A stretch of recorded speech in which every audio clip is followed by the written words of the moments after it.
Olá pessoal, tudo bem? Começa agora mais um Documento Rio Preto, programa que é produzido em parceria com o jornalista e documentarista Fernando Marques. O Fernando, que excepcionalmente não está aqui com a gente dessa vez, mas por um bom motivo. O Fernando curte temporada de férias na Europa. Mas recebo aqui hoje no estúdio da TV Câmara o professor, escritor Romildo Santana. O professor Romildo veio falar do 19 de julho, que é a data de emancipação de São José do Rio Preto, né, em 1894. Rio Preto aí com 128 anos de emancipação política, ou seja, há 128 anos somos um município autônomo. Mas o 19 de julho marca também outras datas importantes para a cidade, que o professor veio falar disso, e uma delas é a inauguração do Museu Primitivista José Antônio da Silva. É isso, Romildo? Isso. Obrigado pela presença. Fala para a gente desse 19 de julho, Museu José Antônio da Silva. Bom, saudações a todos. Obrigado pelo convite. No dia 19 de julho de 1980, foi inaugurado o Museu de Arte Primitivista José Antônio da Silva. O museu nasceu de uma resolução do CONDEFACT, que foi implantado em Rio Preto em 79, do qual eu fazia parte, e a Dinorá do Vale e eu fizemos a proposta de criar o Museu de Arte Primitivista José Antônio da Silva. Antes, o José Antônio tinha fundado o Museu de Arte Contemporânea, mas como ele era funcionário da biblioteca, faxineiro da Biblioteca Municipal, Fernando Costa, com a aposentadoria dele, ele resolveu tirar os quadros lá do local, porque ele pretendia fazer um museu em São Paulo. Ele já tinha alugado apartamento lá, né? Estava também enroscado com uma mulher lá em São Paulo, e também São Paulo é um centro, né, metropolitano, era muito mais viável para venda de quadros e tudo. E ele levou os quadros para lá. E os quadros História de São José do Rio Preto, que contam desde a fundação da cidade em março, né, 19 de março, pelo Seixas Ribeiro, né, o Silva fez uma sequência, como se fosse uma história em quadrinhos, de 15 óleos sobre tela. Esses óleos tinham sido doados para o Museu de Arte Contemporânea. E quando o Silva fechou as portas com a aposentadoria dele, os quadros ficaram lá dentro, 3 anos, sujeito a goteira, sujeira, jogavam pedra. O local ficou abandonado. Então, na época, eu fui a São Paulo dizer se o Silva topava, autorizaria a criação de um museu e se ele poderia fazer a doação também dos quadros. Ele fez um documento, à época, ao prefeito Adair Vettorazzo, e, enfim, eu enchi meu carro, né, eu tinha um Opala grande, enchi com mais de 30 quadros, né, e havia mais os 15 quadros aqui abandonados no museu. Levei tudo para minha casa, ficaram 6 meses, e ali, então, a gente deu início à criação do Museu de Arte Primitivista José Antônio da Silva. Esse museu que quiseram mudar de nome agora, 42 anos depois. Por que Museu de Arte Primitivista José Antônio da Silva? Primeiro, Museu de Arte Primitivista, que foi o primeiro do Brasil com esse nome, né? E segundo, José Antônio da Silva, por correlação ao Museu de Arte de São Paulo, Assis Chateaubriand, o MASP, né? Então, houve toda essa celeuma no começo do ano, viemos aqui, inclusive na TV Câmara, no X da Questão, e lutar, e aliás, graças a você, Alexandre, e a outros jornalistas da cidade, enfim, foi revogado aquele decreto. Ô Romildo, e o museu inicialmente, o museu que hoje é ali na sede do antigo tiro de guerra, inicialmente ele funcionou no Centro Cultural Professor Daúde Simão, que à época era a Praça Jornalista Leonardo Gomes, né, que era todo, desde o Palestra até o Centro Cultural, porque o prefeito Wilson Mano Calil imaginava ali um centro cívico mesmo, né, com o Palácio da Justiça e tal, e naquele espaço onde hoje está o terminal, seria o museu do Silva. O Silva fez desenhos e tudo aquilo foi aprovado, e na sequência a biblioteca. O prédio da biblioteca permaneceu inconcluso até hoje, quer dizer, na verdade ali é apenas o esqueleto do prédio, né? E o museu foi fundado naquele prédio quando ainda não havia nada, e o museu foi o primeiro órgão que funcionou ali no museu. Legal. Então, em 19 de julho desse ano 2022, Rio Preto fazendo 1894 anos de emancipação, 128 anos de emancipação, e o Museu do Silva, 42 anos. Isso. Eu trouxe, inclusive, umas fotos, eu acho que elas estão aí mais ou menos na ordem, se for possível. Olha aí, o Silva fundou em 1966 o Museu Municipal de Arte Contemporânea. O prefeito da época, o doutor Lotfi João Bacite, não gostava do Silva. Aliás, pouca gente gostava, ele entrava na prefeitura e falava, porque em São Paulo ele fazia muito sucesso, de crítica, de tudo, né? Ele já tinha participado da primeira Bienal de São Paulo, da segunda Bienal de São Paulo, tinha sido sala especial na Bienal de Veneza, né? E ele foi conversar com o prefeito Lotfi, o Lotfi falou que não, que ele queria lá no fundo da biblioteca fazer um museu de arte contemporânea. O Lotfi saiu com ele nas costas, ele chegou na biblioteca, ligou para o setor de obras e disse que estava tudo aprovado. E ele já tinha feito o croquis e tal. Então, olha lá... Quem que está nessa foto aí, na ordem da esquerda? A escritora Dinorá do Vale, escritora e jornalista, o José Antônio da Silva, o jornalista e escritor Roberto do Vale, o Dr. Selma Nazaré, o Walter do Vale e o professor Irineu de Moura, que era um professor do IBILS e que no começo incentivou muito, quer dizer, ele e a Dinorá do Vale participaram muito assim da sedimentação do nome do José Antônio da Silva, que era objeto de chacota na nossa cidade. A próxima foto. Aí, o Lotfi, quando o Silva inaugurou em 66, foi fato consumado. Saiu na imprensa, ele era amigo do Assis Chateaubriand, então saiu nos diários associados, saiu no Cruzeiro e etc. Né?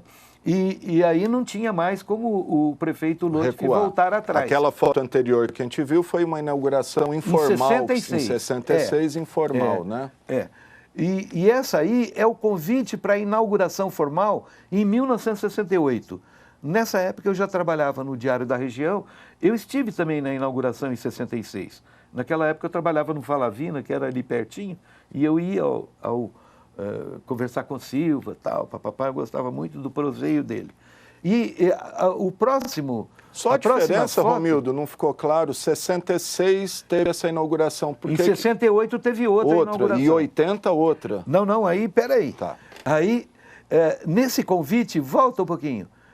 Esse é ao lado da frente do convite. O verso do convite, eram 300 convites, o Silva fez um desenho, um por um. Para cada um. Esse é o convite que eu recebi à época, né? E o circo vem aí, a inauguração do museu. Né? E aí tem umas fotos ainda desse dia de 68, vamos passando, né? Olha aí, novamente a professora Dinorá do Vale, o Silva de terno preto, do lado à direita do Lotfi, que ele estava com roupa de médico, ali, ele era médico, né? E a Dinorá do Vale descerrando a fita de inauguração. Vamos lá. Aí, nesse dia, o Silva deu uma palestra sobre as obras dele, sobre o que ele pretendia com o museu, né? Seguindo, olha aí o Silva na frente do Museu de Arte Contemporânea, que hoje está lá abandonado, essa porta fecharam porque tinha umas pessoas dormindo ali. Ali descendo ali no prédio da biblioteca, no fundo. Do fundo. Né? E a próxima, isso aí é uma foto do interior do museu com os quadros do Silva, que ele misturava com quadros de outros artistas, que ele permutava. E as esculturas, essas esculturas, muitas se perderam.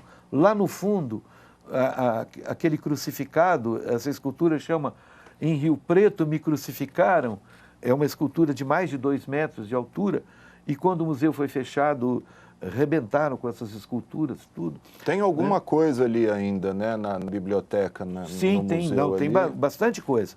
E era uma espécie, era uma espécie de um museu do inconsciente naif, né? Porque o Silva ia pegando instrumentos agrícolas, carro de boi, carroção, um monte de coisa que ele comprava com o dinheiro do bolso dele, porque o salário dele não dava, obviamente. Por exemplo, aquele carro de bois que hoje está lá no Centro Cultural, eu me lembro, ele ganhou em Minas, mas ele pagou um caminhão para ir buscar, né? E essa é uma foto do museu lá. Aí, em 60, o museu ficou fechado, tudo abandonado, os quadros ficaram um tempo lá na minha casa, e em 1979, vamos lá, a próxima foto. O prefeito Adair Vettorazzo designou o arquiteto Zé Carlos Lima Bueno, novinho, e eu também novinho ali, e o Silva no meio, para planejarmos o museu. O museu. O prédio não tinha aquelas guarnições de ferro, aquelas ferragens, nada, não tinha nada, não tinha vidro, não tinha nada. Então, foi feito toda essa arrumação, e o museu foi para o primeiro andar, né? E aí, olha, a próxima, ali na frente do Centro Cultural, tá vendo? Era tudo terra ainda, né? E ali já tinha colocado, tá vendo, as coisas de ferro com vidro, né? E aí, então, vamos lá, o próximo. Aí houve também uma coisa interessante. Assim como o Museu de Arte Contemporânea foi inaugurado 2 vezes, o Museu de Arte Primitivista José Antônio da Silva também foi inaugurado 2 vezes. Então, no dia 19 de julho de 1980, era o primeiro órgão a ser inaugurado lá no Centro Cultural. E aí veio a comitiva da prefeitura, o vice-governador, que era o José Maria Marim, de grande memória, que hoje mora nos Estados Unidos por causa do FIFA Gate, né? Então estava o vice-governador, o Zé Maria Marim e tal. E aí o Silva, enfim, chamamos os amigos, tudo, para ir lá para a inauguração do museu.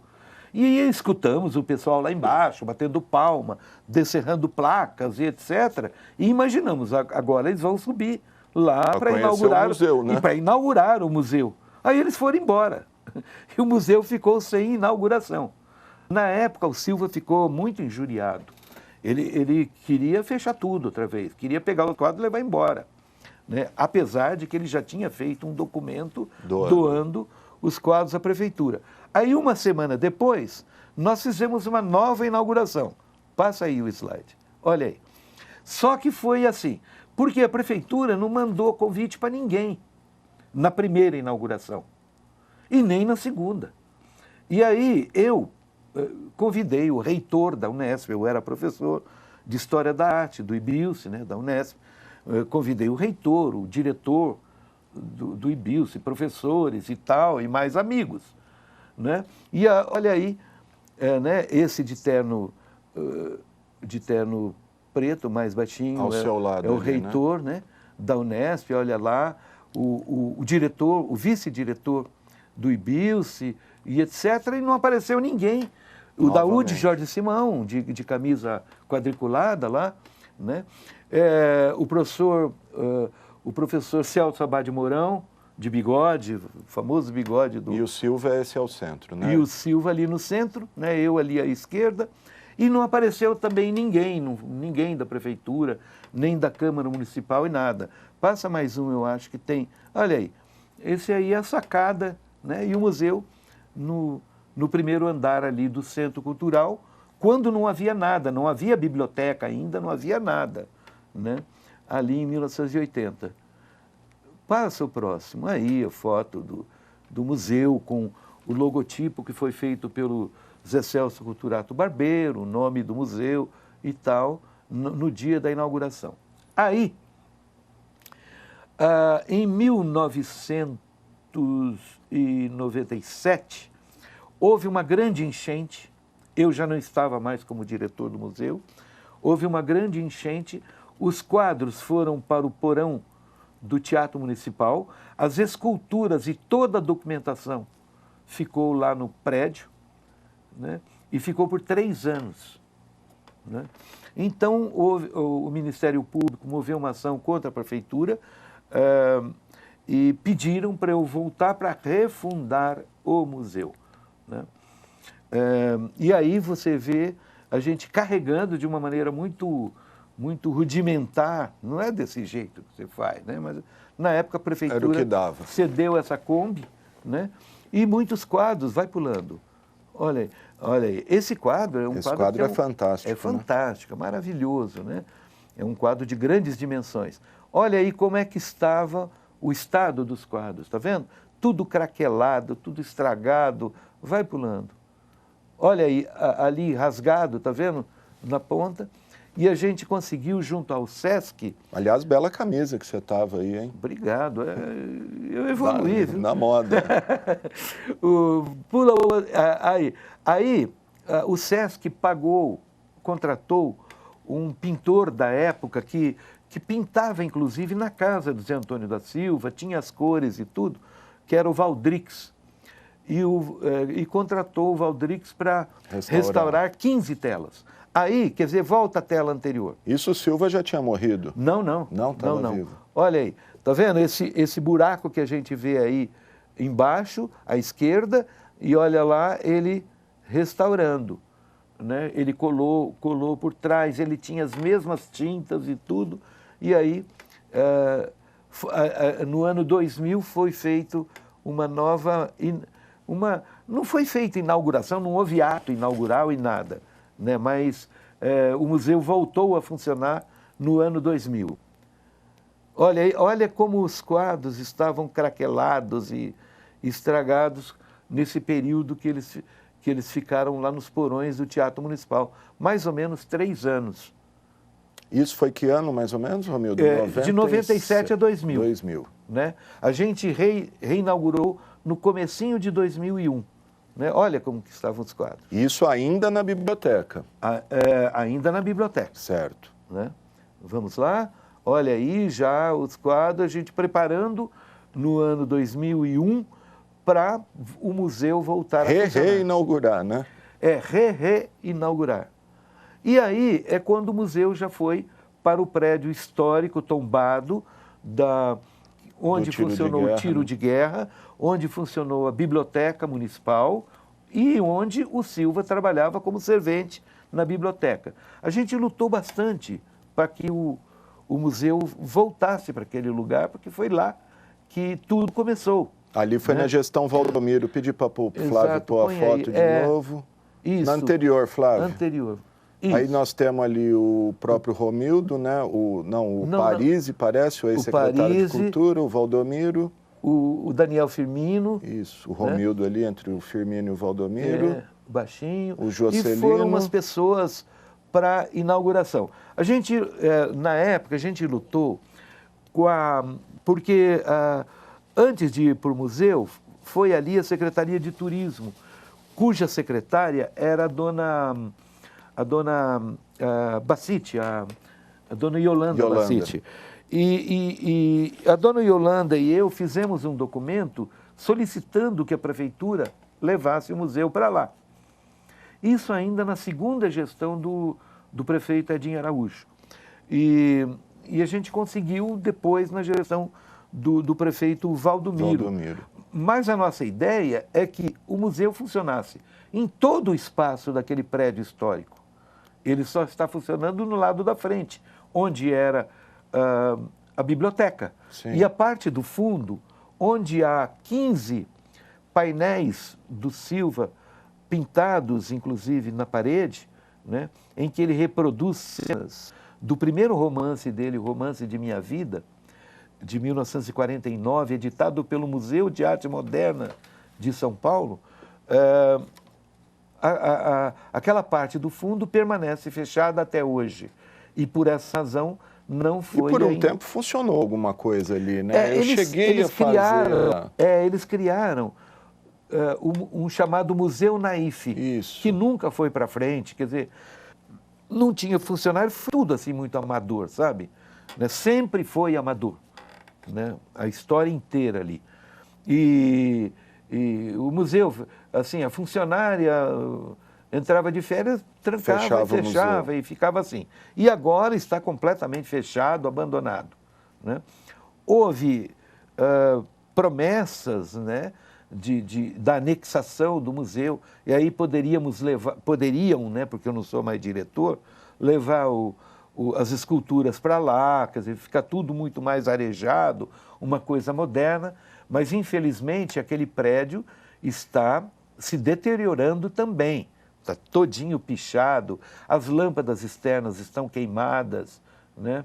Quer dizer, está assim em estado lamentável. Lamentável para um artista que tem quadros no Museu de Arte Moderna de Nova York, que tem quadros no MASP, no Museu de Arte Moderna de São Paulo, no Museu de Arte Contemporânea da USP, na Pinacoteca do Estado, no Museu de Arte Sacra, né?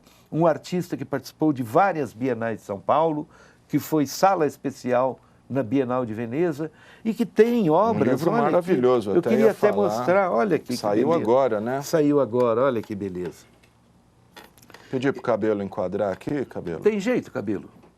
Olha só, esse livro foi lançado no MASP, no Museu de Arte de São Paulo, Assis Chateaubriand, há uns 40 dias. E reproduz obra de um dos maiores colecionadores de obras de arte do Brasil, que é o Orandi Momesso, né? E aqui, nesse livro... É um belo livro. É um belo livro. E aqui nesse livro são os livros da coleção... Olha aqui da Igreja da Redentora. Deu sorte, abriu bem na Redentora, né? Olha aí, que maravilha. E são livros da coleção do Orandi Momesso. Né? Livros não, quadros, né? Da coleção de quadros do Orandi Momesso, quadros do Silva, né?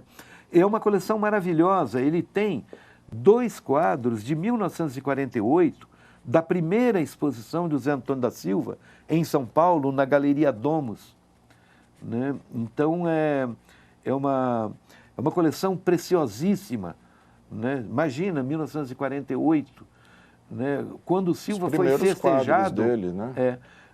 Que foi assim, festejado pelo Assis Chateaubriand, o Pietro Maria Bardi, né?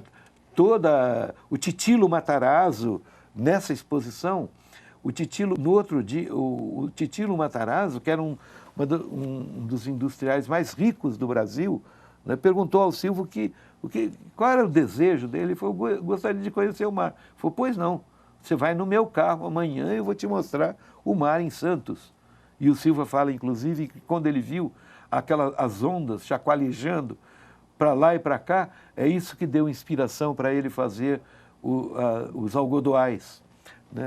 Então, o Silva tem vários livros publicados, né? E está vendo? Ensaios de grandes críticos, inclusive o Olívio Tavares de Araújo, que acaba de lançar um livro também sobre 3 pintores, o Portinari, o Volpe e o Silva. Acabou de fazer. Olha que maravilha. Um belo livro, né? É um belo livro. Ele está à venda ou foi distribuído para... Eu não sei. Como eu era convidado e participei enfim, da edição desse livro, eu fui premiado como edição. Mas é uma beleza. E o que mais que você trouxe aqui, Romildo? Não, eu trouxe aqui o meu livro sobre o José Antônio da Silva. Esse livro, ele é pioneiro e ele é citado, inclusive, assim, as pessoas costumam citar, o próprio Olívio Tavares de Araújo fala que o melhor trabalho realizado até hoje sobre o Silva é o meu, que é a minha tese do doutorado na USP o orientador na época era o Boris Schneiderman. Por quê? Porque era difícil encontrar um orientador para o José Antônio da Silva. E o Boris Schneiderman, que era russo, né? Ele era de Odessa, que agora foi invadido e tal, nessa guerra louca, né? E onde o Eisenstein fez a famosa cena da escadaria de Odessa, né? O Boris, que foi meu orientador de doutorado. E esse livro foi publicado pela editora Unesp, e que depois a Dinorah do Vale, que gostou muito do livro, aliás, ela que escreve... Prefaciou? Não, ela escreveu a orelha. Né? O prefácio é do Boris Schneiderman.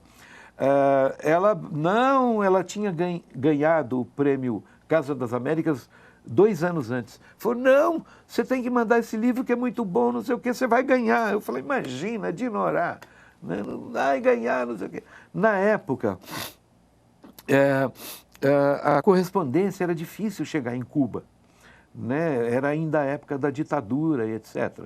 Então, mandar uma coisa para Cuba, você já ficava sob suspeita. E no meu caso, eu já era fichado, né? Porque quando eu trabalhei em Goiânia e tal. E aí a Dinorah falou, não, eu mandei para a Embaixada de Cuba na Suíça. E a Suíça mandou para Havana. Faz isso, manda, tal. E ela pegou tanto no pé que eu mandei. E acabei ganhando o primeiro lugar. Concorri com 213 livros em português, francês, espanhol e línguas caribenhas. E ganhou, sabe lá, né? Ganhou o primeiro prêmio. Que é essa edição aqui, ó. É uma edição bem pobrezinha, feita com... O papel é feito de bagaço de cana, tá vendo? Olha. Mas tem uma coisa, né? Olha aí. Essa edição da editora Unesp saíram 3.000. E a edição cubana, a primeira edição, saíram 10.000, a primeira edição. E é um livro que tem até hoje... Está disponível à venda. Está disponível, você compra na Amazon dos Estados Unidos. Tem editoras que vendem e-commerce, né? Sim. Pela internet na Alemanha, vende o livro traduzido para o espanhol. Aliás, é uma linda tradução também. Eu gostei muito assim, de me ver... Né? Em espanhol. Selva, quadros e livros, estudo sobre um artista guajiro. Guajiro. Aí eu falei, guajiro, né? Aí eu falei, né? Guantanamera, Guajira, Guantanamera, é caipira. Muito bom, Romildo, muito parabéns. Tem mais foto para ver? Senão a gente vai passar para uns vídeos aí que o Romildo trouxe. Tem foto? Eu acho que não. Foto acabou, né? Tem as últimas aí, que é quando foi transferido, então, o museu lá para o prédio ali para do tiro aquele de local. Guerra. Okay. Né? E o museu permanece lá, nesse local, precisaria de um apoio, né? E aqui eu conclamo os vereadores, que são os legítimos representantes da população, né? Para também dar uma força, né? O Pedro Roberto, que já esteve no museu, eu vim aqui, ocupei a tribuna, tribuna, o Pedro Roberto foi lá e tudo, mas e outros vereadores, o Pulpo, né? O Renato Pulpo também esteve, outros vereadores estiveram, mas dá uma força, uma pressão, porque infelizmente parece que o Silva sofre de uma espécie de maldição em São José do Rio Preto. Por exemplo, há uns 3 meses, a Prefeitura de Olímpia inaugurou o Centro Cultural lá. Cultural, né?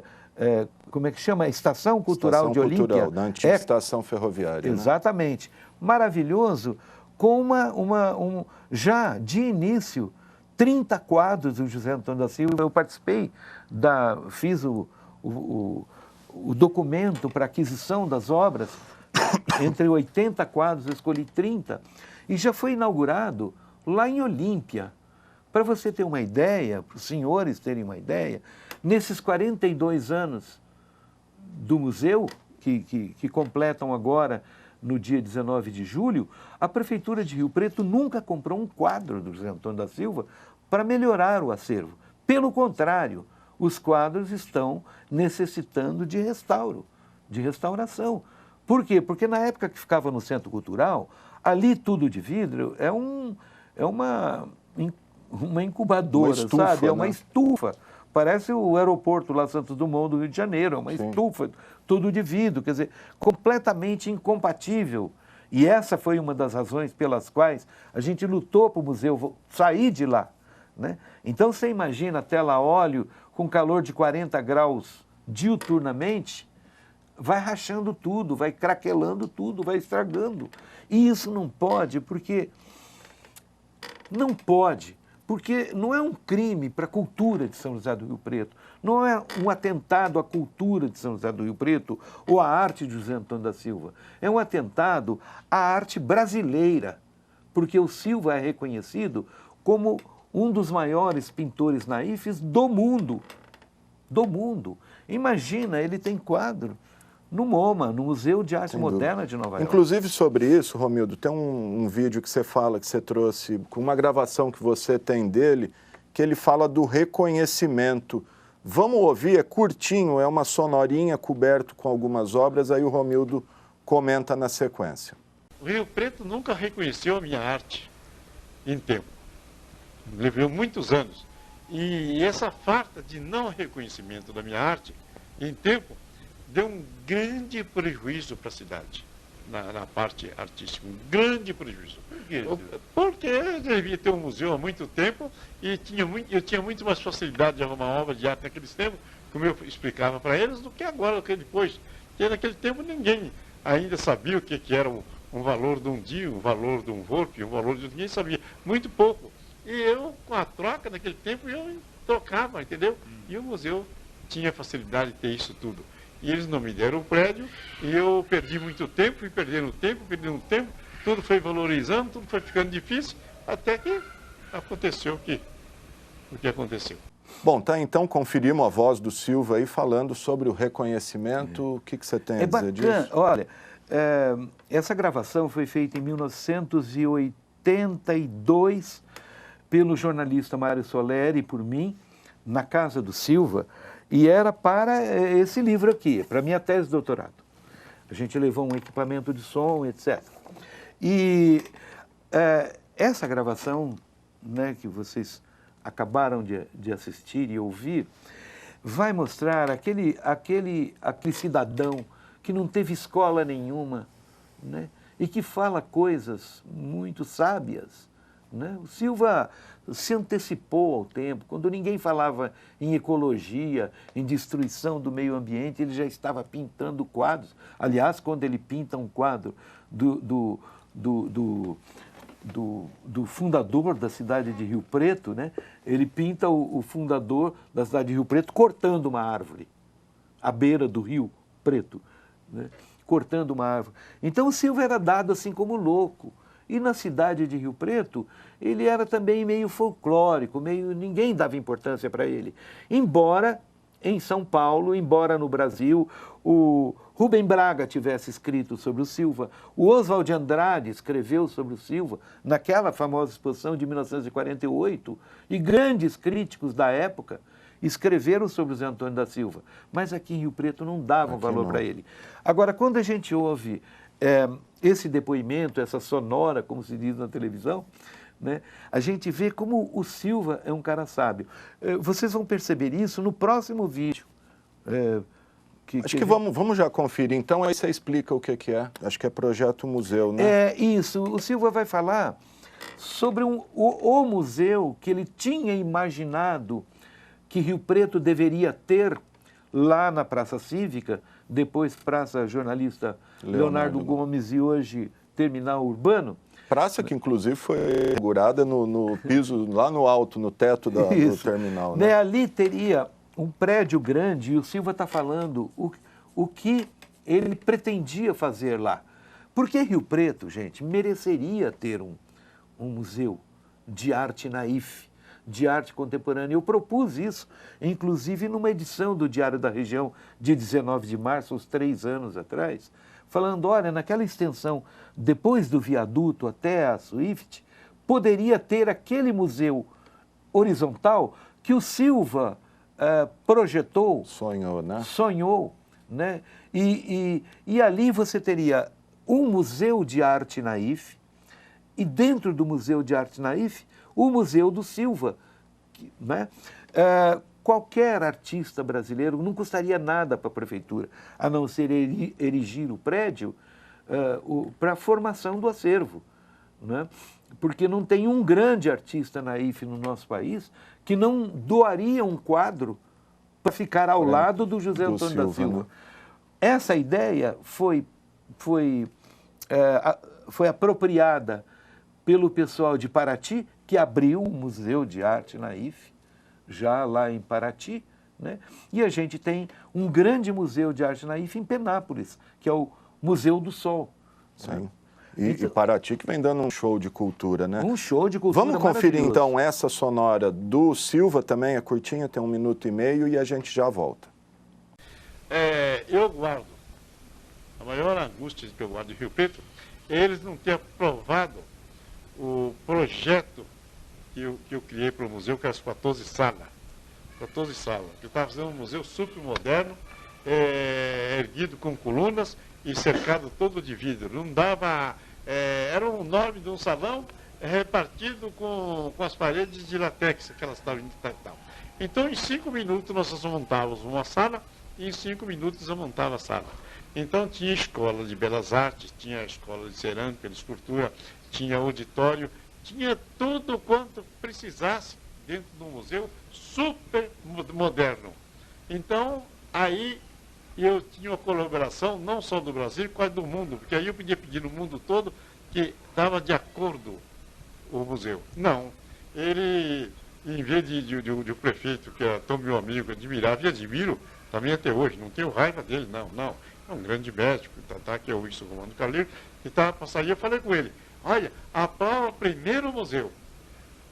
Entendeu? Porque os engenheiros já aprovaram, foi aprovado. O museu, faça primeiro o museu, começa primeiro o museu, que começando não pode ir para trás, na Praça Cívica. Mas não foi a surpresa, foi aquela aranha que está lá na biblioteca, desculpe, que seja como for, está guardando os quadros, mas não é do meu gosto. E eu peço desculpe por sentido, mas não vou atrás daquilo que contrariar o meu gosto. Não é do meu gosto. No dia de amanhã tem que ter esse museu. Bom, tá aí então, conferiu mais essa sonora, a gente tem mais 2 sonoras ainda, mais uma do Silva, falando do museu novamente. Isso. E na sequência a gente tem um depoimento do Pietro Maria Bardi também, falando do Silva. Então vamos conferir, o Romildo vai falar na sequência. Museu é uma coisa que todas as cidades, grande e pequena, deveriam ter o teu museu.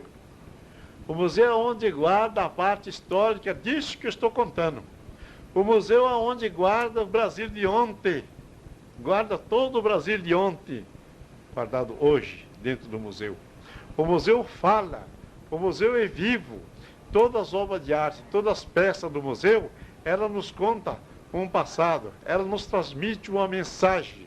Agora nós temos que ser entendido, ter cultura artística para entender essa mensagem que essas peças nos estão falando. Essas peças nos estão dizendo que ela conviveu ontem, que ela serviu para isso, ontem. E nós hoje que não alcançamos essas estradas de ontem, que já acabou no meio do canavial, que já acabou no meio da mata, digamos assim, da capoeira, que tinha, então ela conta, tal lugar tinha estrada, e eu passei por lá. Eu sou um estrivo, o coronel fulano de tal, ele andava cavalgando com o pé, e eu segurando ele. Lá na Cruzada da Porteira, ele levou um balaço, caiu e morreu. Mas eu estou aqui. Então, contamos todo um passado. E sobre as obras de arte também. Então, cidade que não tem museu, e que não tem obras de arte, eu falo sem medo de errar, e em qualquer lugar. Mostra muito longe a falta de civismo e de cultura do seu povo. Cidade que tem obra de arte, que tem museu, mostra muito bem alto o grau de adiantamento, de bom gosto e da grande cultura do seu povo. Bom, a gente conferiu então esse terceiro depoimento, quase um poema, né? Um repente ali. O Silva, ele era... Bom, ele escreveu 6 romances, 5 foram publicados e 1 foi queimado, puseram fogo, né? O Romance de Minha Vida é uma beleza, que foi editado pelo Museu de Arte Moderna de São Paulo na inauguração do Museu de Arte Moderna em 1949. Então, o Silva era um poeta, ele era repentista, ele era escultor, o Silva não era o Silva. O Silva era um personagem artístico, José Antônio da Silva. Ele se tratava em terceira pessoa. Ele não falava eu fui, ele falava o Silva foi. Parece jogador de futebol também faz isso hoje, né? Mas ele... Escola Pelé, né? Escola Pelé. Pois é, e o Silva era dessa maneira, mas ele vivia o sonho do artista. Ele vivia o sonho do personagem. E isto é que era o combustível para ele criar tanto, para ele aprender tanto, um cara sem nenhuma escolaridade. Aqui em Rio Preto, com universidade, com doutores, com tudo, ninguém teve esse alumbramento de criar um museu. E como diretor do museu, ele fez coisas fantásticas.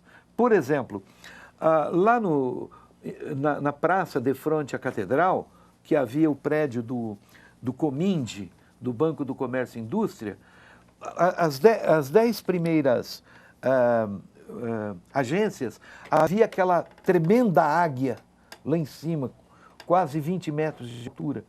Quando foram derrubar aquele prédio, que já é um atentado contra o patrimônio histórico, artístico. É o do Ramos de Azevedo, né? É o único Ramos de Azevedo em Rio Preto. Pois é. Quando aquilo ia para caçamba, o Silva falou, não, vamos pegar aquela águia, pelo menos. E, na época, ele contactou o Corpo de Bombeiro, que foi lá com a escada Magiros, e ele tirou, e essa águia está preservada lá no Centro Cultural. Ela é do acervo do museu. Ele pintou novamente a águia de branco, as unhas da águia, né? Os olhos nas cores. Olha só, essa história eu não sabia, não. Então, e o Silva, ele fez coisas assim. O Silva sempre se antecipou ao tempo da nossa cidade. A nossa cidade deveria ser mais evoluída, né? A nossa cidade é um pouco regressiva. Não sei se é porque é fundo do sertão, né? Mas olha o exemplo da cidade de Olímpia, o que já fez, e o exemplo da nossa cidade, onde o Silva viveu a maior parte da vida dele e dedicou muita coisa para São José do Rio Preto. Muita coisa. Por exemplo, quando se fala do trem caipira, o Silva conseguiu a doação de uma Maria Fumaça funcionando junto ao governador Abreu Sodré, que era amigo dele. E aí ele conseguiu a Maria Fumaça funcionando, conseguiu os trilhos e conseguiu um vagão. E a ideia dele em todo aquele espaço que vai ali do Centro Cultural, passa pela Swift, vai lá no fundo e volta do outro lado da represa, ele conseguiu tudo, os dormentes, para as crianças passearem de Maria Fumaça em volta. Esse seria o primeiro trem caipira original, né? A gente vê lá na na Estação Cultural de Olímpia, que eles lá têm... tem a locomotiva. Né? E a locomotiva que o Silva conseguiu foi doada para a Prefeitura de Ribeirão Preto. Está lá numa praça. Porque quando ele conseguiu tudo, que precisaria de um caminhão, ou 2 caminhões, um para transportar a locomotiva e outro para transportar o vagão, e depois os dormentes, os trilhos, porque era de bitola estreita, a Prefeitura mandou dizer, na época, que Rio Preto não precisava de ferro velho. Entendeu? Não precisava de ferro velho. Então, olha que coisa regressiva, né? Olha que injustiça que se faz a esse grande artista, né, que tem livros sobre ele. Ele é verbete na Enciclopédia Britânica, né? E aí, esse ano, ainda, fazendo essa coisa besta, né, da mudança do nome do museu. Falando em reconhecimento agora do Silva. Vamos conferir, a gente tem o Pietro Maria Bardi falando no Roda Viva sobre o Silva. Espera um pouquinho, eu quero falar um negócio. Essa gravação... Bom, o Pietro Maria Bardi, quem é o Pietro Maria Bardi? Ele foi o fundador do Museu de Arte de São Paulo, Assis Chateaubriand, né? O MASP. Ele trabalhava, o MASP, na Avenida Paulista, mas antes ele começou a funcionar no prédio dos Diários Associados pelo Chateaubriand, que era o rei do Brasil. Quem bancou a construção, né, do MASP. Projeto da Lina Bobardi. Né? Mas antes era lá nos Diários Associados. O Chateau, né, o Assis Chateaubriand, tem o livro, né, O Rei do Brasil, do Fernando Moraes, né, que é um doidão. Né? Ele era o cidadão Kane do Brasil. Ele tinha um império de comunicação, rádio e jornais no Brasil inteiro. Ele que fundou em Brasília, né, fundou os Diários Associados, enfim. E trouxe a televisão no Brasil, que foi a 5ª televisão inaugurada no mundo, em 1950. Então, foi logo depois que terminou a Segunda Guerra, o Chateaubriand chegou e falou, olha, eu quero montar uma galeria de arte que vai ser a melhor galeria de arte do Brasil. E começou a convocar os ricaços, os barões do café, os industriais de São Paulo, ó, vai lá e compra tal quadro do El Greco, tal quadro, né?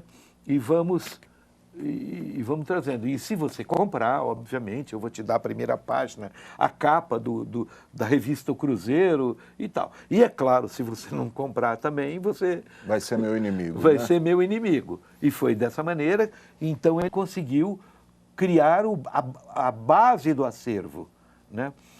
E aí o Chateaubriand que comprou o quadro do Silva para o MASP. O primeiro quadro. O MASP hoje tem 6 ou 7 telas do Silva. Aliás, no acervo principal, de um lado a gente tem o Cândido Portinari, do outro lado o Alfredo Volpi.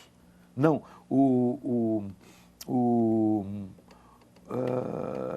daqui a pouco eu lembro, e no meio o Zé Antônio da Silva. Né? Enfim, e aí o Assis Chateaubriand que trouxe o Pietro Maria Bardi, que ele era um marchand e crítico de arte na Itália, e o Pietro Maria Bardi tinha casado com a dona Lina Bobardi e vinham passar... Ele falou, não, você vem passar a lua de mel aqui no Brasil, o Chateaubriand. E falou, você está contratado, não perguntou se ele queria sair da Itália, você está contratado para ser o curador da minha galeria de arte. E foi dessa maneira que foi criado o maior museu da América Latina, que é o MASP, o Museu de Arte de São Paulo, Assis Chateaubriand. E a dona Lina depois fez aquele maravilhoso prédio na Avenida Paulista, né, que é o maior vão livre da América Latina que também. Infelizmente virou teto para morador de rua. Infelizmente, quer dizer, nessa decadência que nós estamos vivendo, mas de qualquer maneira, o MASP é uma coisa esplêndida, né?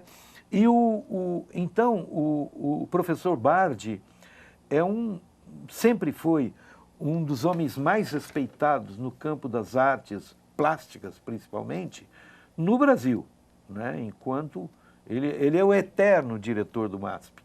E nessa entrevista que ele deu ao Roda Viva, eu tenho essa entrevista, comprei da TV Cultura, né? E ali o entrevistador fala assim, olha, 8 anos atrás o senhor me falou que o maior pintor brasileiro vivo era o José Antônio da Silva. Aí ele faz essa pergunta outra vez. Fala, quem é o maior pintor brasileiro vivo? Aí o Bardi fica meio assim, e não quer responder, fica enrolando, não sei o quê. E no final fala, ó, é o José Antônio da Silva, o maior pintor brasileiro vivo. Isto em 1900, ele morreu em 96, em 1992, se não me engano. Vamos conferir então? Aí a gente volta na sequência para encerrar o programa. Vamos lá. Quem é o maior pintor brasileiro vivo? O paulista José Antônio da Silva ou o italiano Alfredo Volpi? Veja, eu tenho grandíssimo respeito para o Volpi. seguì o Volpi depois de 40 anos da escola, vero, che tinha do grupo de Santa Helena, a sua transformação que chamam, é vero, de geométrica, mas que eu absolutamente não posso definir a geométrica. Tenho grande respeito para esse menino, José Antônio da Silva? José Antônio da Silva, que eu mesmo descobri, vero, perto... Porque uma vez o senhor me disse, há cerca de 8 anos atrás, o senhor me disse que ele era o maior pintor brasileiro vivo. É uma perguntinha boba, esse negócio de maior, melhor, mas existe. Eu digo tantas coisas. Queria que o senhor me dissesse. Quando digo... Entre os dois, professor Bardi, bem objetivo, entre os dois, o Volpi ou o José Antônio da Silva? Bom, a minha preferência é para o José Antônio da Silva. Muito obrigado.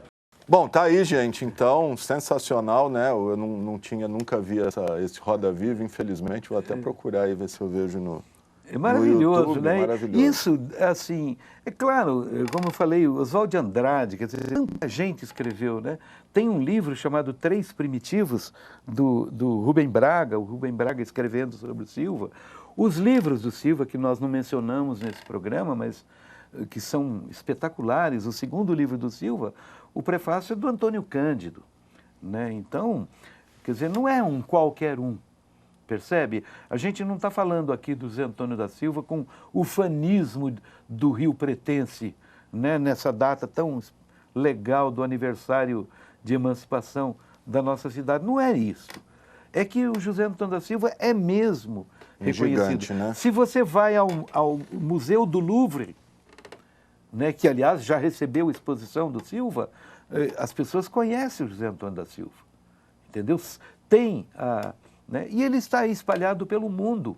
Você imagina, a Bienal de Veneza, que é a Bienal mais tradicional, mais antiga do mundo, 2 vezes recebeu o Silva em sala especial. Não é para qualquer um, Não né, é para qualquer um. E é por isso, então, que eu falo, olha, Rio Preto, sabe, prefeito, vereadores, né, deem uma olhada, né, porque... chega a ser quase que um vexame o que é feito quando as pessoas vêm de fora para conhecer o museu, fica um pouco decepcionada, sabe? Um pouco desconcertada de ver a maneira como as coisas são geridas. Legal. Romildo, estamos com o tempo estourando aqui e para quem não conhece o Silva, a gente vai ter a oportunidade agora de conhecer ele melhor, porque o Romildo recuperou, trouxe, gentilmente cedeu aqui para a gente, uma entrevista do Zé Antônio da Silva no Jô Soares, 11h30, quando ainda ele estava, o Jô ainda no SBT, né? No e eu começo, posso ceder também uma entrevista que ele deu para Marília Gabriela, quando da estreia da peça Rosa de Cabriúna, que é baseado no 3º livro do José Antônio da Silva, que é o livro Alice. E ele deu essa entrevista para Marília Gabriela, uma entrevista muito bonita também, com todo o elenco da peça, né, lá. Bacana. Romildo, quero te agradecer por essa aula aqui de José Antônio da Silva. Acho que o Romildo é o maior expert, o maior conhecedor, a maior autoridade de José Antônio da Silva no país, talvez no mundo, e também um mestre aí da cultura caipira, né? Tem vários livros, ou o grande livro, estou terminando, né? a quinta edição da Moda Viola, que vai ser publicada mais gordinha ainda. Ela estava com 620 que, inclusive, páginas. Já deixo o convite aqui para o Romildo voltar para a gente exibir o documentário A Moda Viola, que foi dirigido pelo Reinaldo Volpato, em parceria produção da TV Cultura, mas isso fica para um outro programa. A gente vai terminar o programa agora com essa entrevista bacaníssima do Zé Antônio da Silva pro Jô Soares em 1992, é impagável ali, né? Impagável, tem trechos sensacionais. É porque o Jô levava para esse lado jocoso e tal, sim, né? E é impagável realmente. Impagável. Quero te agradecer, Romildo. Obrigado, viu? Obrigado a você que nos acompanhou em mais esse Documento Rio Preto. Fica aí embaixo os nossos contatos, nossas redes sociais. Se quiser entrar em contato com a gente, vamos ficar muito felizes. Obrigado, até a próxima e confere então essa entrevista bem bacana. Até mais. E agora vamos trabalhar. Ele ganhou uma retrospectiva onde estão quase 50 anos da pintura brasileira. Eu vou chamar o artista plástico José Antônio da Silva.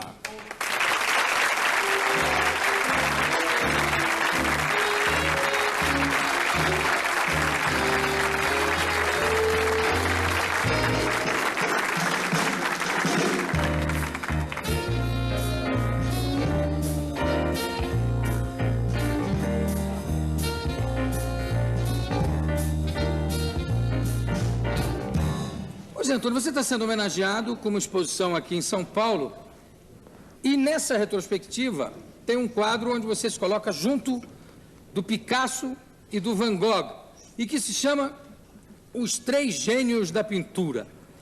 Você é um gênio assumido, José Antônio? Olha, João, e todos vocês que estão me assistindo, e o Brasil também, por que não, porque está na televisão. Todos os críticos, a começar de 1946, quando eu fui descoberto em São José do Rio Preto, disse, fomos descoberto um gênio, Silvio é um gênio, Silvio é um gênio, e assim por diante. E até hoje, os grandes críticos, os grandes jornalistas dos nossos jornais, saudoso doutor Carlos Pintualho, saudoso Quirino da Silva, saudoso Sérgio Millet e a todos por unânime, Silvio é um gênio. Ô, Jô, se eles disseram que eu sou um gênio, que o Silvio é um gênio, por que eu vou falar que não? Sou mesmo. Tá certo, já assume direto. Assumo direto, eles disseram, eu sou mesmo. José Antônio, a exposição que está aqui em São Paulo, ela depois daqui ela vai para o Rio de Janeiro? Vai. Depois daqui vai para o Rio de Janeiro. E eu junto. Mas você parece que não gosta muito quando chamam o teu trabalho de primitivo, é verdade isso? Não gosto, detesto e não admito. Eu não sou primitivo. Você... Eu não sou primitivo. Você não é primitivo. A Não. sua pintura é uma pintura primitiva, não? Primitivo é uma coisa, primitivista é outra. Eu sou primitivista, eu sou surrealista, eu sou expressionista. Tudo numa tela só, que daqui a pouquinho eu possa provar para todos, perante meus quadros. Você tem um quadro seu no Museu de Arte Moderna de Nova York. Sim, tenho. O que você retrata nesse quadro que está lá no... Eu retrato a fazenda, a lavoura, uma colheita de café, cujo na hora da medida de medir o café, os colonos brigaram com o fiscal. Então eu retratei fielmente o que vi.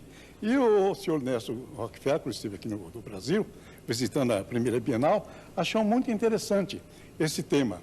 Então, eu fui escolhido, aliás, o meu quadro foi escolhido para ir para o Museu de Nova York. E o senhor Titílio Matarazzo e outras autoridades acompanharam. Eu, como brasileiro, como pintor que sou e que era naquele tempo, claro que eu fiquei muito contente. Então, por isso, é mais uma vez, mais uma prova que eu não sou primitivo nem gênio, e nem caboclo e nem matuto. Porque matuto e primitivo não põem um quadro no Museu de Nova York.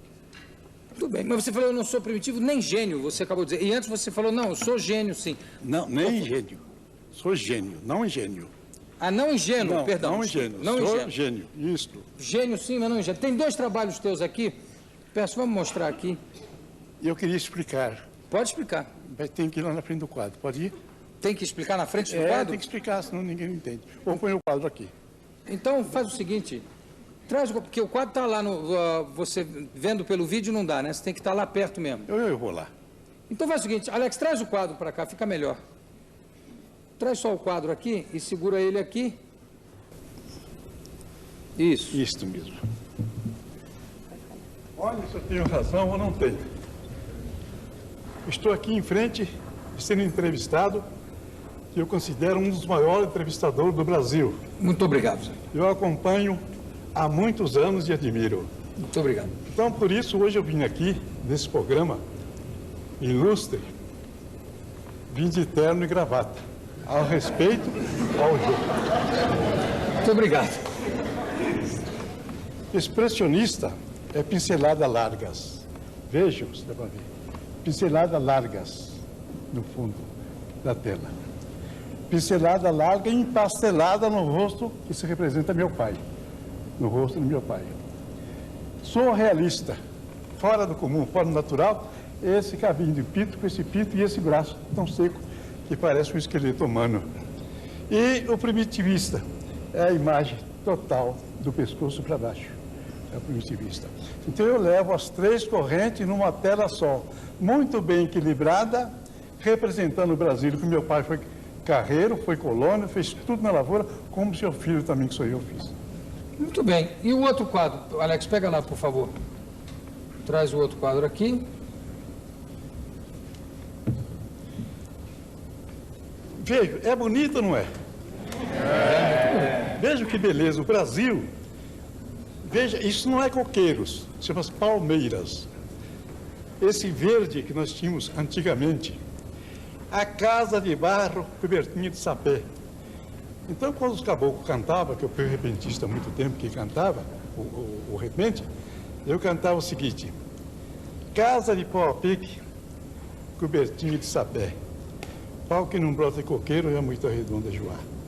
Aqui estão os coqueiros virentes, vendo seus ecos à luz. Todas as boas cozinheiras daquele tempo fazer cocadinha de truz. Ai, que coisa muito bonita. Eu falo com muito cuidado. Agora eu vou encerrar para vocês todos, meu muito obrigado. Muito bem.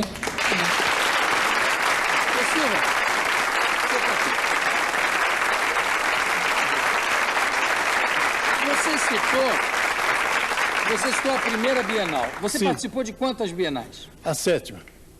Até a 7ª Bienal. Até a 7ª Bienal você participou de Participei, todas as bienais? todas as bienais. E você tem um livro também, que é Maria Clara, Maria Clara. que é um livro que fala sobre quem, Maria Clara? É de uma mulher que eu convivi com ela há 5 anos. Você foi casado quantas vezes? 9. 9 vezes? 9 vezes.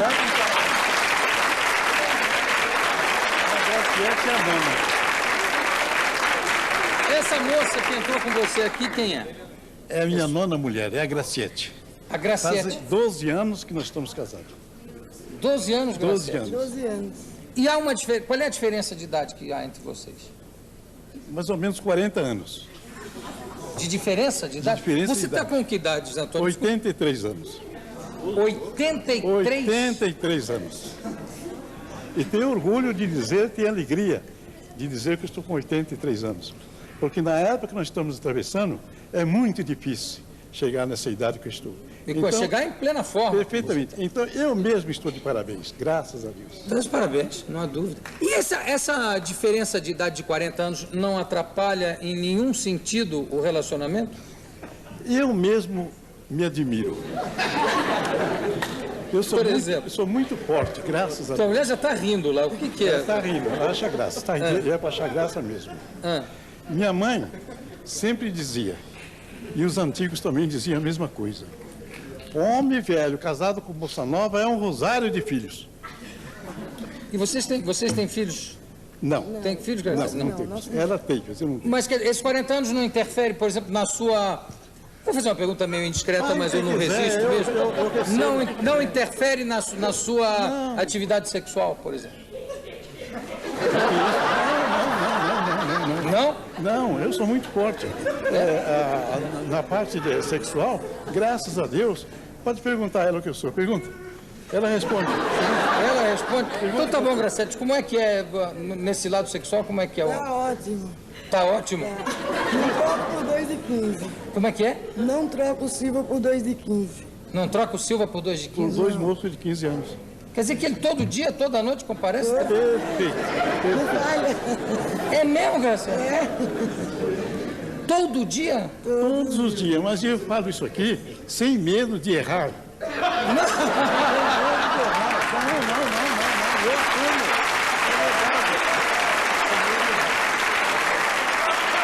Sabe que a coisa enveredou por esse caminho, Silva? Eu vou fazer mais uma pergunta. Você disse que Faça o que todo dia, às vezes mais de uma vez por dia? Espera aí um momento, você pode falar, Graciete. Pode falar, Graciete. Sou seu Até marido. 3, 2. Isso. 3 vezes tudo? Quantas vezes foi hoje? Diga a ele. Quantas vezes foi hoje? Hoje já foi 3? Eu estou amor de Deus. Hoje? Hoje. Pelo amor de Deus, me dê uma caneta, um papel e me dê o que você come, o que você bebe. Aí eu faço, deito cedo, levanto cedo, como muita verdura, não como carne, não bebo, não fumo. É verdura? Verdura. Não bebe, não fuma e não come carne. Não como carne, é bastante verdura e arroz e feijão. Deito cedo, levanto cedo e muita ginástica, todos os dias. Sim, ginástica você faz mesmo sem querer, eu já estou vendo. Ginástica não é o problema. Escuta, ô Jô, sou obrigado a fazer ginástica. De um lado de uma mulata dessa, quem é que não faz ginástica? É verdade? Tem que fazer, ué. Que coisa má, que bênção, não, Graciela? Pensa de Deus, graças a Deus. Agora, como é que é a história da Maria Clara? Fala um pouco da história da Maria Clara, que foi uma protegida sua, que era empregada doméstica e pintora. Como é que vocês se conheceram? Conta um pouco dessa história. Conhecemos viajando no trem da estrada de ferro Araraquarense. Ela estava chorando. Vinha para a capital, a cidade grande, e não conhecia. E não tinha dinheiro. Eu vendo ela chorar, eu não posso ver mulher chorar, porque eu sou o peixe, sou o março, então eu sou de março. E me doeu. Fui lá e perguntei ela por que estava chorando. Ela disse, estou chorando porque eu não tenho dinheiro. E saí de casa, disse o papai, mamãe lá e meus irmãos, e vou para São Paulo, ver se arruma um emprego. Eu disse, então não chore mais não, fica por minha conta. Daquele momento em diante, ficou por minha conta. Comprei roupa para ela, dei dinheiro, arrumei um emprego, até que eu pude me instalar num apartamento. Mas você não era casado nessa época? Era casado com Dona Rosinha. E Dona Rosinha, o que achou desse... Dona Rosinha era minha mulher legítima, mãe dos meus filhos. Mas Dona Rosinha era muito doente. Ela não podia viajar, de forma alguma, completamente proibida pelos médicos. E eu tinha que vir para São Paulo, ficar em São Paulo, para poder vender meus quadros. Porque São Paulo é a capital onde recebe o mundo inteiro da arte. São Paulo é a cidade que tem os marchands, que tem galeria e tem possibilidade do artista vender suas obras e viver. E ela não quis vir para São Paulo porque ela não podia vir, de jeito nenhum. Aí eu ia ficar sozinho, forte como eu sou, eu ia ficar sozinho. Imagina. Nunca. Isso com 83 anos, 3 por dia. Nessa época devia ser umas 6 ou 7. Mais ou menos isso. Mais ou menos isso. Mais ou menos isso. Quer dizer que Maria Clara ficou, então, como proteger aqui em São Paulo e Dona Rosinha lá. E quando Dona Rosinha soube disso, o que aconteceu? Não falou nada. Não? Não podia dizer nada. Porque na parte conjugal é proibida pelos médicos, não podia. Sim, mas quando ela descobriu os quadros da Maria Clara na parede, as Não telas... chegou a descobrir porque eu rasguei primeiro dela ver os quadros da Maria Clara. Ah, você rasgou? Rasguei. E a Dona Rosinha começou a pintar. Eu ensinei ela a pintar. E deu em cima da minha pintura. Acompanhou fielmente a minha corrente e meus traços. E eu disse para ela, você não pode pintar mais porque está imitando, é uma cópia perfeita dos meus quadros. Ela disse, quem está pintando sou eu, ninguém tem nada com isso, e vou expor em São Paulo. Eu disse, você não vai, eu vou. Então vai. Aí ela veio, arrumou uma galeria em São Paulo e trouxe 40 quadros para expor. Quem? A Maria Clara? A Dona Rosinha. Dona Rosinha. Dona Rosinha. Sim. E quando foi no dia seguinte, o pessoal da galeria vieram buscar os quadros. Aí eu chamei os repórteres do Estadão, do Estado de São Paulo, e eles vieram para confirmar o que ia fazer. Eu peguei um facão desse tamanho e rasguei todas as telas dela. Aí ela começou a chorar, arrumou um advogado e fez com que eu indenizasse. Então ela me cobrou a indenização 4 vezes. 400, eu falava que ele tem um conto, 400 contos de reais por cada indenização. Além de tudo, quis uma casa, e eu dei a casa. Dei a casa, paguei a indenização e disse, falo de peito aberto, pintor numa casa é só um, é só o marido. Na minha casa sou eu. Quer dizer que é uma coisa, uma atitude um pouco machista também, né, senhor? Não. Vou explicar já. Foi bom. Quer dizer, se você fosse casado com a Tarsila, ela estava roubada, não ia foi poder. Foi bom que você tocou um pouco machista, por isso mesmo que eu tinha um grande prazer, uma grande vontade imensa, tanto conhecer como pessoa, como ser entrevistado por você. Falei, meu ser do peito aberto, é assim que eu gosto. Não machista, não. É o seguinte, Chico da Silva, que é nordestino, pintava tão bem, um pintor famosíssimo. A mulher começou a pintar, misturou a arte dele com a arte da mulher. Ninguém quis, acabou. E mais 3 aqui de São Paulo, cujo nome eu não falo, para não agravar a família, e outra, sou macaco velho. Macaco velho não trepa em pau podre. Então, só em pau podre, pelo visto, você que o macaco velho não. Aí, é o seguinte, ela não pintou mais, ficou com a casa, ficou com o dinheiro, e eu fiquei pintando até hoje, a Dona Rosinha. Você tem, toda a tua produção é vendida com facilidade, senhor? Era, Ju, antigamente. Antigamente, tanto a minha produção como qualquer coisa lá nesse Brasil era vendido com facilidade. Todo mundo vivia feliz. Mas depois dessa rejeição que está agora, dessa crise que nós estamos agora, não tem um artista que vende. Não, não vende não. Eu ainda vendo alguns para salvar a minha despesa, porque sou com 50 anos de pintura, conhecidíssimo no mundo todo, claro, mas é difícil, muito difícil. Mas da Silva, olha só, você com quadros no MoMA, tem um quadro no MoMA, no Museu de Arte Moderna de Nova York, participando até a 7ª Bienal de Pintura, quer dizer, é um pintor reconhecido, como você disse, no mundo inteiro. Mesmo assim, hoje em dia, você sente dificuldade, às vezes, de vender? Mesmo assim. Veja que loucura que está esse mercado. Que loucura que está esse mercado, que loucura que está o Brasil nosso, e por que não dizer, até o próprio mundo. Então, é verdade, uma recessão mundial. Mundial. Silva, e por que você parou de se apresentar nas bienais? Eu fiquei tão indignado com a Bienal, porque a Bienal é brasileira. E eu sou brasileiro. E os brasileiros não fazem conta dos seus irmãos com os brasileiros, você entendeu? Dava o prêmio da Bienal todo lá para fora. Os de fora que levavam. E depois me cortaram. Me cortaram na 7ª Bienal. Mas que negócio é esse? Não havia motivo. E me cortaram. Eu disse, vocês vão me pagar, porque paga mesmo. Enforquei. Fiz uma forca e enforquei os 5 críticos. Botou os 5 críticos enforcados? Matei enforcados? os 5 críticos enforcados, cada um tão enforcado e muito bem enforcado. Aqui tem 2 livros do da Silva, um que se chama Sou Pintor e Sou Poeta. Minha vida toda em verso, trovado. A sua vida toda cantada aqui? Toda em verso. Em verso. Em verso. E com desenhos também? Com desenhos também. Olha que fantástico. Todos desenhos também. Bom. Todo editado por minha conta. Não tive ajuda de ninguém até agora. E aqui, Silva, aqui são os quadros. Que tem realmente quadros belíssimos, né? Olha só. Olha que coisa maravilhosa isso aqui. O detalhe.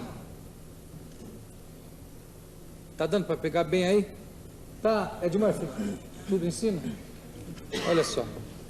E aqui esse livro, o Maria Clara, Autorretrato. O livro da Maria Clara, que está aqui, é o único livro em prosa. Não. Eu estou no 6º livro. Eu quero ler um trecho aqui do livro, posso não? Claro. Que é quando você encontrou com a Maria Clara. Faz o que quiser. Com Dona Rosinha no trem, né? Isso, aí é engraçado. Dona Rosinha com aquela cara amarrada, carrancuda, de vez em quando me xingava baixinho. Não quis sentar no mesmo banco. O maior dos pecados vim sentado com uma velha coroca, mais feia que o diabo. A velha parecia uma penada do outro mundo. Descia uma pelanqueira na testa que não agradava nem ao diabo. Engraçado que sentou junto com Dona Rosinha, para acabar de endireitar as coisas, um velho tão feio, que o lobisomem perdeu muito e muito longe da sua feiura.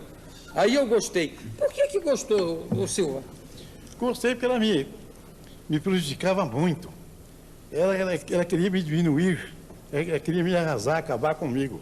Mas não houve meio, não teve possibilidade, não teve jeito dela me fazer o que ela queria. Então, como ela sentou com esse velho feio, eu gostei. Estava pagando feio, gostei. Quantos livros são que você falou? 6. 6 livros. 6 livros. Eu estou conversando aqui com o artista plástico José Antônio da Silva, que veio acompanhado da Gracinete, né? Graciete, da sua esposa Graciete. Silva, muito obrigado pela tua presença. Daqui a pouco a gente volta.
Tchau.